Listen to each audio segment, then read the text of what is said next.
How could she be so cruel? Now you're older, still a youngin', but you're playing it cool.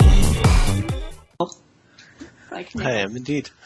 Okay, and you are the leader of the Pirate Party of Canada? I was elected September 1st. It was a very close election. I believe 85 votes to me versus 81 votes to my competitor. So it's been a pretty tight campaign. I've really enjoyed the whole process there. We had some good debates and stuff like that. So we elected 4 directors at large at the same time to our 5-person federal council. And Jake Danes was my the former leader of the party. He's now sitting as director of the council. What's your platform and what are you for? As a party? Yeah.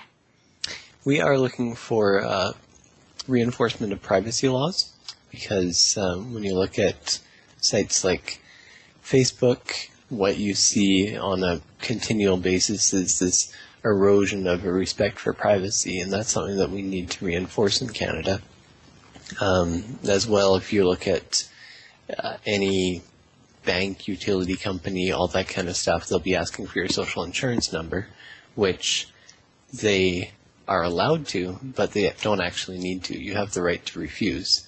There are very few cases where you actually need to provide that information, but that's not something they're going to provide you with. We're also looking to reform copyright law, specifically to shorten the copyright term and limit it to affect commercial copying only.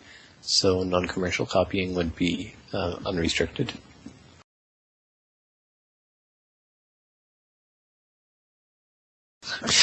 Well, the Pirate Party of Canada is pretty late to the game. We first became eligible to be a registered party with Elections Canada as of mid-April, which basically means that as of the next federal election, we'll become a registered party with the same status as all the other parties in Canada. The party itself started the middle of last year, I believe. I wasn't involved in the early days of the party, so I don't know a whole lot about that.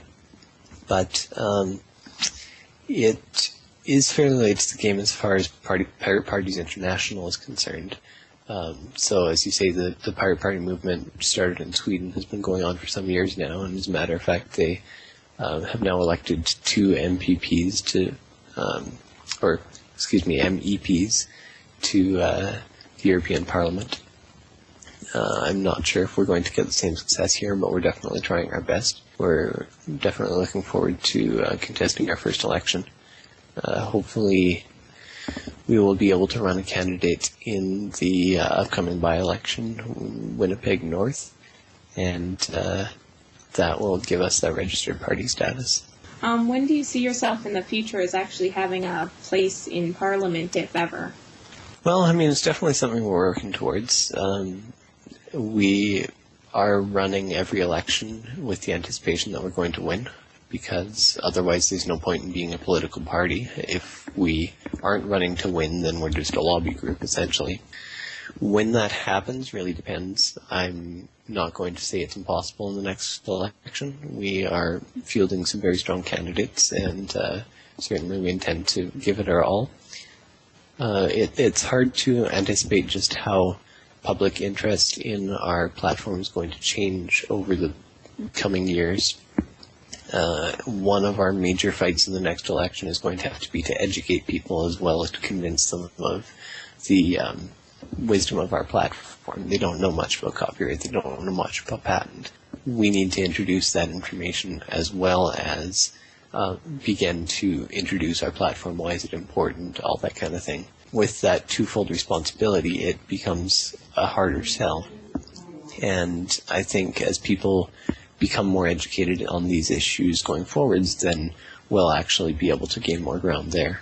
So, I mean, I certainly can't say we'll win any seats in the next election or in the election after that, but it's definitely something we're working towards. Net neutrality basically means that all data on the internet is treated equally. So it doesn't matter if I'm talking on VoIP, or if I'm browsing the web, or if I'm running BitTorrent or anything like that. all of that data will be given equal priority online. The situation we're looking at right now, this is sort of the default state for the internet, but our major concern is that these are going to be eroded going forward, that protocols like telephone companies will start to obstruct Skype calls, for example, because it's cutting into their business, that internet providers will start to present the internet as a cable package with, sites like Facebook and Twitter offered as, special extras that you can pay $5 for or whatever, and that's fundamentally undermining the real possibilities of the internet as sort of a medium for free competition, because really setting up a website is a fairly straightforward process. It requires a fair bit of work. You maybe get a few people together, but a lot of industries are actually pretty easy to break into and very easy to compete in compared to the real world. And as soon as we allow the violation of net neutrality, that's also violating the ability to compete on a level playing field. Voter apathy is particularly strong in young people in Canada.